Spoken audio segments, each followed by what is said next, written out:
പ്രകൃതി ദുരന്തങ്ങളും മറ്റു അപകടങ്ങളും സംഭവിക്കുന്ന സമയത്ത് ആശങ്കയില്ലാണ്ട് നമുക്കിപ്പോൾ ഇടപെടാൻ സാധിക്കുന്നത് സാന്ത്വനത്തിൻ്റെ ഭാഗത്തുനിന്ന് വ്യത്യസ്തമായിട്ടുള്ള പരിശീലനങ്ങൾ ലഭിക്കുന്നത് കൊണ്ടാണ്.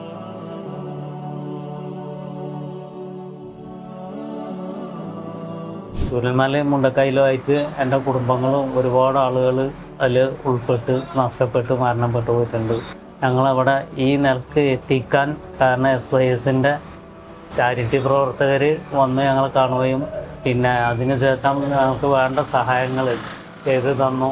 പക്ഷേ ഈ സ്ഥാപനം വരെ ഇന്നിപ്പോൾ അവരുടെ ഒരു ഇതിലാണ് നിലനിന്ന് പോണത്.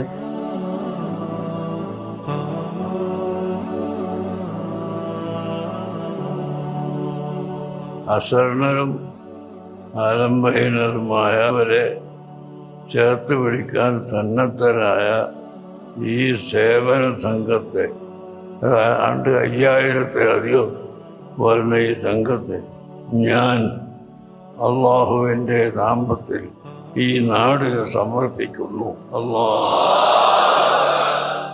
വയനാട് ചൂരൽമലയിൽ പ്രളയമുണ്ടായപ്പോൾ ദുരന്തമുഖത്തേക്ക് ഓടിയെത്തിയവരിൽ ആദ്യം വന്നവരിൽ SY സാന്ത്വനം വളണ്ടിയർമാരുമുണ്ടായിരുന്നു. കേരളത്തിലുടനീളം 5600 സാന്ത്വനം വളണ്ടിയർമാർ സുസജ്ജരായിട്ടുണ്ട്. ഇതിൽ 600 പേർ പ്രത്യേക ദുരന്തമുഖത്ത് പരിശീലനം ലഭിച്ച വളണ്ടിയർമാരാണ്.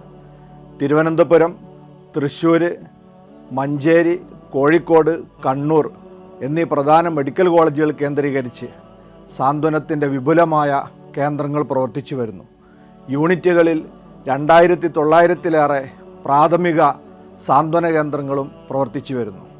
സാന്ത്വനം വളണ്ടിയർമാരെ സംബന്ധിച്ചിടത്തോളം സേവനം അവരുടെ ഉത്തരവാദിത്തമാണ്, അതവരുടെ ഔദാര്യമല്ല.